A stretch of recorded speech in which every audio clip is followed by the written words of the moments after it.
ஓட ஓட விரட்டுகிறார்கள்.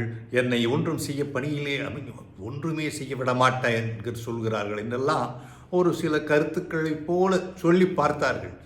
இப்பொழுது அந்த மாதிரி ஒருத்தர் இருக்கிறார். நீங்கள் விலக்கப்பட்டு விட்டீர்கள். என்ன செய்ய போகிறீர்கள்? ஏனென்றால் இதெல்லாம் இப்படி இருக்கும் என்று பயம் காட்டுவது என் வேலை இல்லை. அதற்கு நீங்கள் எப்படி தயார் செய்து கொண்டு போக வேண்டும் என்பதுதான் மிக முக்கியம். இது போன்ற நிகழ்வுகளை எடுத்துக்கொண்டால் உடனடியாக பதவி விலகக்கூடாது. அப்படி செய்யவில்லை என்றால் உங்களின் உரிமைகள் மிகவும் கசக்கப்படும்.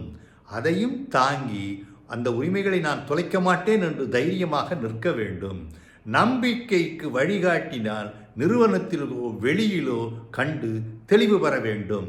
ஏனென்றால் நம்பிக்கைக்குரிய வழிகாட்டிகள் இங்கு இல்லை என்றால் வெளியில் இருந்தாவது கேட்டு தெரிந்து கொள்ள வேண்டும். நீங்கள் யாரையும் கெடுப்பதில்லை. நீங்கள் உங்களை பற்றி புரிந்து கொள்கிறீர்கள்.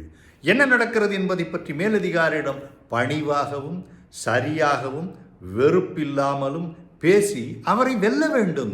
எதிரிருப்பவர் தானே நமக்கு எதிரி. அவரைத்தானே நான் பேசி பண்போட்டு கொண்டு வர வேண்டும்.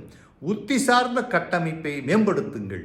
உங்கள் இழைப்புகளை பயன்படுத்தி பலப்படுத்தி தனிமரம் அல்ல நான் தோப்பு என்பதை காட்டுங்கள்.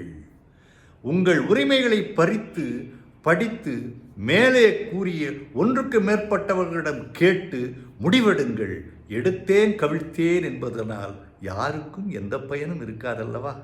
சரி, அப்படி குறைபாடுகளை படித்து எடுத்து வரும் பொழுது ஏதேனும் ஒரு வித்தியாசமான விஷயம் இருந்தாலோ அல்லது வித்தியாசமான கடின குறைபாடுகள் இருந்தாலோ அதை முதலில் எடுத்து அட்டவணையிட்டு உங்கள் தரப்பு நியாயத்தை எடுத்து கூற வேண்டும். நான் அன்று பேசிக்கொண்டிருந்தேன் என்பதெல்லாம் தேவையில்லை. மிக முக்கியமான விஷயங்களை பட்டியலிடுங்கள். அதுதான் உங்களுக்கு தெரியும். ஆனால் இதை சண்டையில் யார் வெல்கிறார்கள் என்பது நமக்கு தேவையில்லை. நீங்கள் உங்களுடைய கருத்தை கூறுகிறீர்கள், உங்களுடைய பக்க நியாயத்தை பேசுகிறீர்கள். உடனடி முடிவுகளை ஒத்தி போடுங்கள். திட்டங்களை காலகாலமாக செய்து வருவதை அறிந்து அவைகளை கசக்கி பிழித்து எறிய வேண்டும்.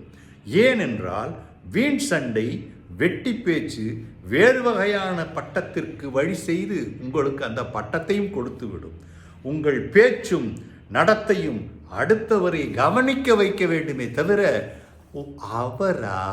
அவர் எப்பவுமே அப்படித்தான் என்று சொல்லுவதற்காகவா நீங்கள் இவ்வளவு கஷ்டப்பட்டீர்கள்? ஆகவே பணியிலிருந்து விலகினாலும் உங்கள் மனநலமும் மன உறுதியும் பாதிப்பதில் வாய்ப்பே கிடையாது. தைரியம்.